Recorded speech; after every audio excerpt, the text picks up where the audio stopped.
All right, this lesson is on the remainder theorem. This is a continuation of yesterday's lesson. It's just a little bit more that we didn't quite get to in the lesson in the book. But it is just an extension of our polynomial long division, but it's a very important extension of it. And that's called the remainder theorem. So let's go ahead and go back to page 87 in our book, and we're going to take a look at number 6 here, number 6. So there's one more interesting thing to notice with division of polynomials. Look back at problem 5b, and they tell us what problem 5b was. So that would be in yesterday's notes. So if we go back to problem 5b, here we go.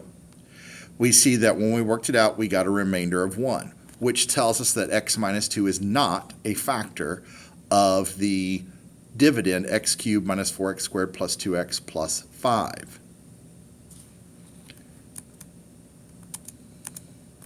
So it says let f of x be that dividend, x cubed minus 4x squared plus 2x plus 5.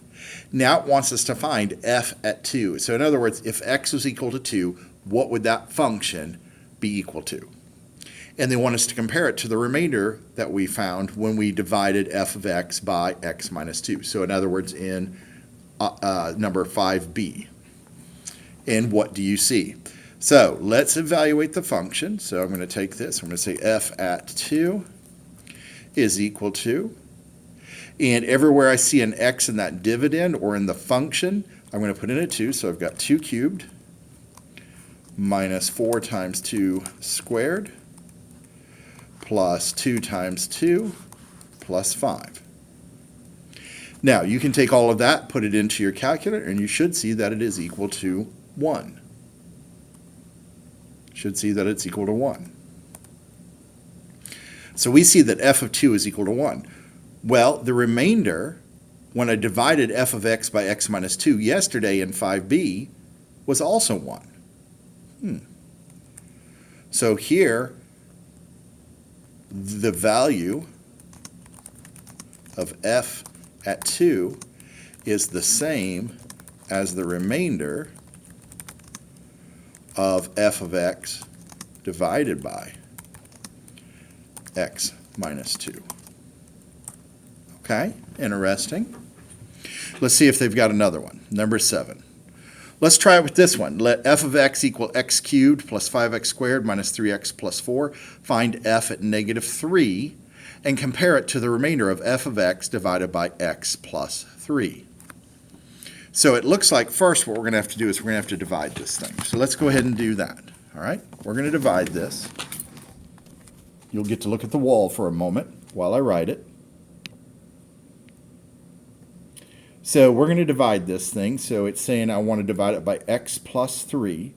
So I'm going to have x plus 3 over here. Let's select blue. There we go. X plus 3. And I'm going to divide it into, and I didn't leave myself room, so we'll move that down. There we go. And I'm dividing this into the dividend, or into the function itself, x cubed plus 5x squared minus 3x plus 4. And let's see what happens. I'm going to have to multiply the x by x squared so that it matches that first term of the dividend. So that's going to give us x cubed plus 3x squared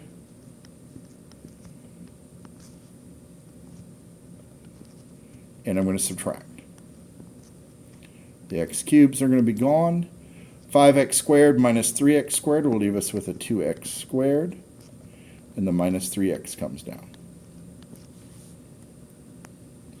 To get the x to look like 2x squared, I'm going to have to multiply it by 2x. So I'm going to say plus 2x. 2x times x is going to give us 2x squared. 2x times positive 3 is going to be plus 6x. I'm going to subtract these. The 2x squareds will cancel each other out because they're inverses. And then negative 3x minus 6x will leave us with a negative 9x. And then that positive 4 needs to come straight down. And we'll move off to the side. So I'm going to copy this over here to the side. So I've got the negative 9x plus 4. So to make x look like negative 9x, what I'm going to need to do is come in and multiply it by negative 9. So I take this negative 9 times the x and then times the 3. That's going to give us negative 9x minus 27. And I'm going to subtract these two. The 9x's, of course, will be inverses, and they will cancel each other out. 4 minus a negative 27, minus a negative becomes plus, and so we get a remainder of 31. Now, let's see what happens when I put negative 3 into the function. Okay, what happens when I put a negative 3 into the function? So I'm going to end up with f at negative 3 is equal to, I'm going to have negative 3 cubed plus 5 times negative 3 squared minus 3 times negative 3 plus 4. Let's move this down here where I have a little more room. I'll stretch that out. And now what I'm going to do is I'm going to put this into my calculator to see what it gives us. Remember, anytime you're substituting, put parentheses around it. Because if I'm raising it to an even power, it's going to make a difference when we put it in the calculator because of the definition of exponents. So just remember, when you're substituting, put things in parentheses. So when I put this in, I got to do negative 3 to the third power. Then I have plus 5 times negative 3 to the second power. Then I have minus 3 times negative 3. And then finally, plus 4. Oh, and I get 31. Okay. So what do we notice here? Well, we notice that when I divided using long division, I got a remainder of 31. When I put negative 3 in, I also got 31. Now, the only difference is when I divided by x plus 3. But when I evaluated, I put in a negative 3. Let's think about that. So in number 8, based on these two examples, write a conjecture about f of x and dividing by x minus n. Well, let's see. When I divide by x minus n, so when I have something that I want to divide by x minus n, when dividing by x minus n, like we have here, whoops, I accidentally deleted it, x minus n,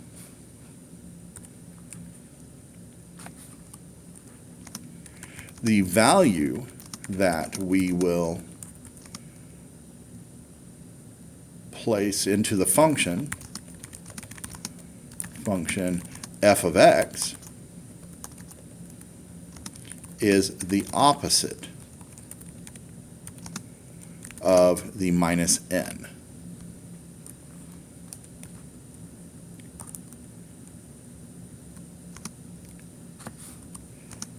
When we do this,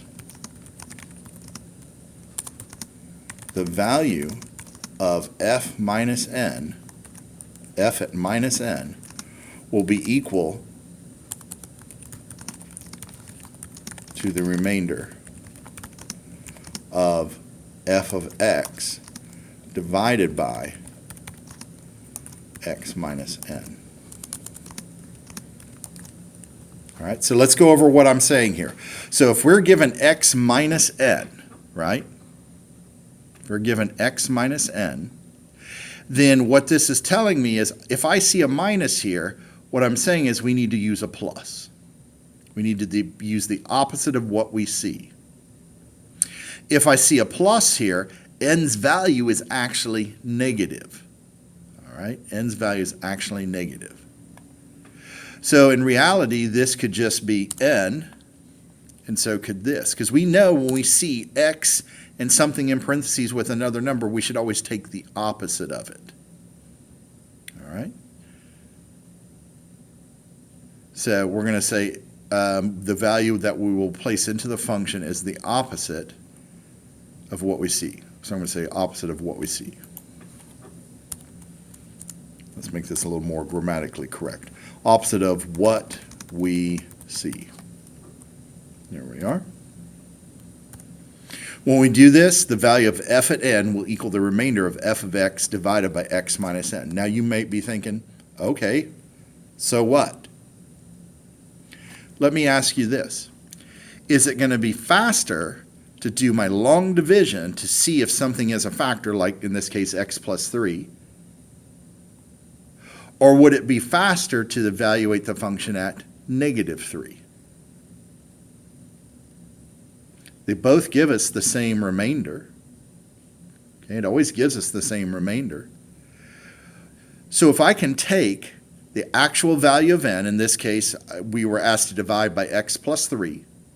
So the value of n is actually negative 3, so I put it into f.